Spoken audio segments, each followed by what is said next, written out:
Avec sa nouvelle phablette de 5,5 pouces, Samsung passe sous la barre des 300 €. Nous étions donc curieux de voir si ce Galaxy J7 était d'une aussi bonne qualité que celle à laquelle nous a habitués Samsung.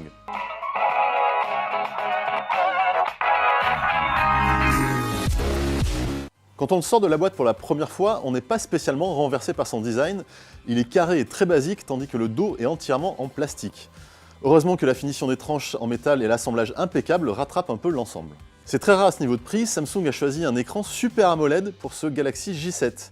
Alors évidemment, il est seulement HD, mais son contraste parfait et sa luminosité de 518 candela par mètre carré le rendent très lisible. Côté processeur, Samsung a intégré un modèle Exynos à 8 cœurs, cadencé à seulement 1,6 GHz.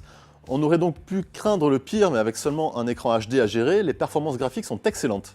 On atteint par exemple 49 images par seconde au test Epic Citadel, autant dire qu'on peut jouer aux titres 3D les plus gourmands sans aucun problème.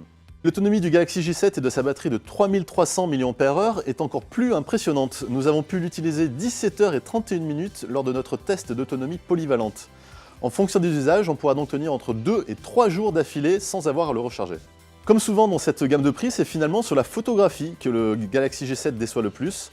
Son capteur de 13 mégapixels s'en sort bien sur les scènes lumineuses, mais il est rapidement largué dès que l'obscurité se fait sentir. Dommage, mais rien de grave malgré tout, il reste dans la moyenne des smartphones à ce tarif. Un bel écran, une finition réussie, une autonomie tout simplement incroyable. À 299 €, ce Galaxy J7 est donc une excellente affaire.